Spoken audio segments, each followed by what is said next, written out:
but wanting to justify himself, the man asks the question, and who is my neighbor? And Jesus tells his story. A man was going down from Jerusalem to Jericho and fell into the hands of robbers, who stripped him and beat him and went away, leaving him half dead. Now by a chance a priest was going down the road, and when he saw him, he passed by on the other side. So likewise, a Levite, when he came to the place, saw him and passed by on the other side. But a Samaritan, while traveling, came near him, and when he saw him, was moved with pity.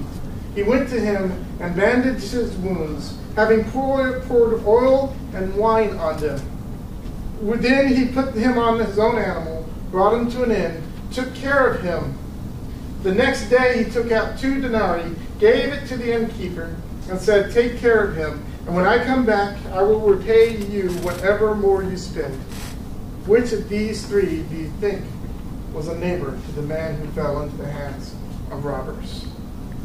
We have 2 stories that we've seen tonight. First story is the drama. We have a man who took care of people he knew, right?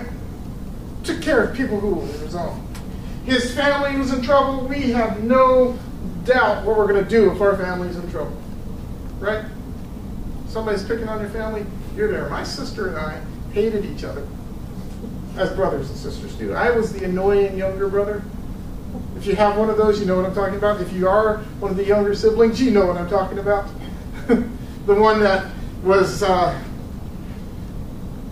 always around whenever she didn't want you there. Especially when she was with her boyfriends at the time.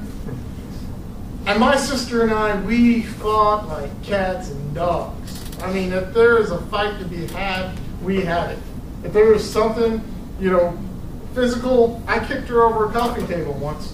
Of course, she was about to hit me with an old baseball bat, so I felt justified in the kicking her over the coffee table.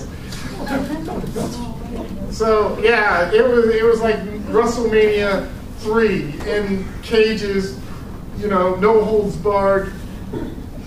What hardcore matches is what I'm thinking of. But if anybody messed with me, my sister was there, ready to defend me, ready to beat up somebody else because they beat up me. My sister was there. When our family is in jeopardy, we know that we are going to help them out. No worries. No matter what. Now, when our friends are in trouble, the old adage, we can pick our friends, but family we're stuck with. And it doesn't matter that we're stuck with our family. We still love them, right?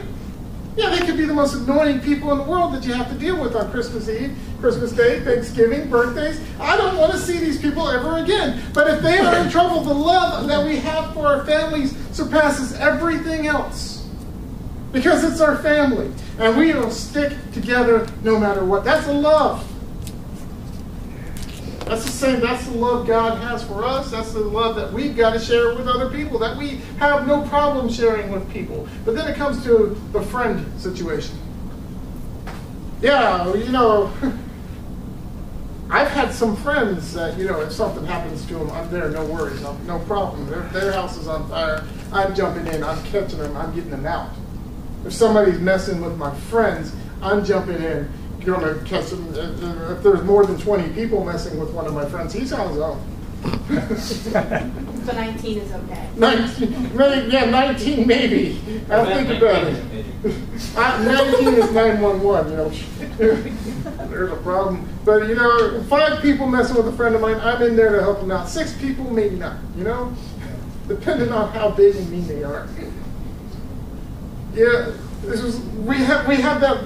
And you guys know what I'm talking about. You have that line that you won't cross, even if it's a good friend, even if it's your best friend, even if you're BFFs, yeah,